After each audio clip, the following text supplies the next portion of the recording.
Fitra lill-Kummissarju għall-Istandards li ntalab mill-Aqda Repubblika u anke għal Nord Kassola biex jinvestiga fi kwistjoni dwar il-ħatra Prim Ħallef ġdid, il-Prim Ministru infurmah li assolutament irid li toħroġ il-verità kollha fil-konklużjonijiet tiegħu. Għalkemm tenna li dak allegat fuq u meta kien għadu jipprattika bħala avukat jaqaf perjodu li ma jistgħux jiġu investigati, il-Prim Ministru informa lill-istess Kummissarju Joseph Azzopardi li qed jirrinunzja għal kull preskrizzjoni. Żewġ ilmenti l-Kummissarju għall-Istandards f'ħajja pubblika tresqu l-erba' l-President tal-Aqda Repubblika Vicky Encremona u Kassola brabta ma' ittra tal-Prim Ħallef Florenz Mintoff lill-Kabinet li ġiet ippubblikata fil-medja. L-ittra wkoll qed tiġi investigata mill-Kummissarju għall-Istandards fil-Ġudikatura Tony Abela wara li ntalab jagħmel dan mill-Prim Ħallef Market Kuti u l-Prim Ministru diġà iddikjara mal-ġurnalisti it-tlieta u nofsinhar li se jkun qed jagħti l-kummenti tiegħu kemm il-darba jintalab f'dak il-proċess.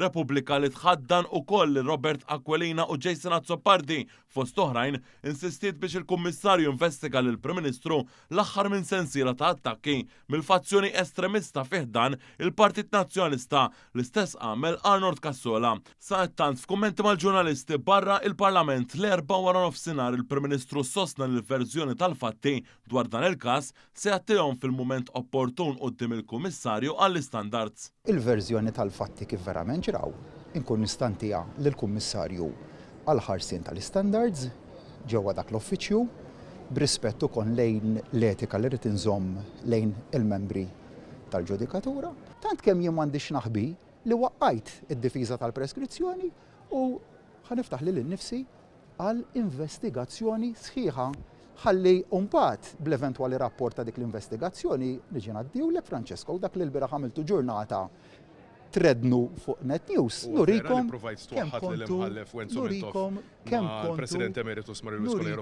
kemm kontu żbaljati.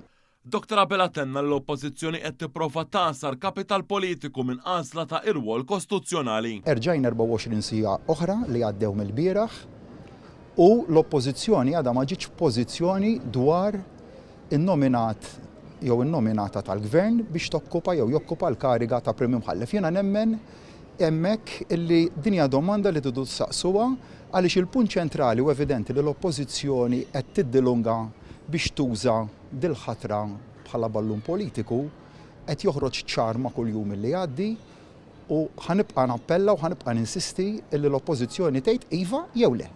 Dan fil-waqt li fakkar kif issa l-oħra l-oppożizzjoni ivvutat kontra biex l-età tal-irtirar titla' għal 70 sena u l-Prim Ħallef ikollu irwol konsultattiv dwar il-ħatra tas-suċċessur tiegħu. Sostna kif jaqbel dwar il-mekkaniżmu ta' anti-deadlock kif kienet ipproponiet il-Kummissjoni Venezja. Jien favur li jkollna anti-deadlock mechanism, jien favur li jkollna.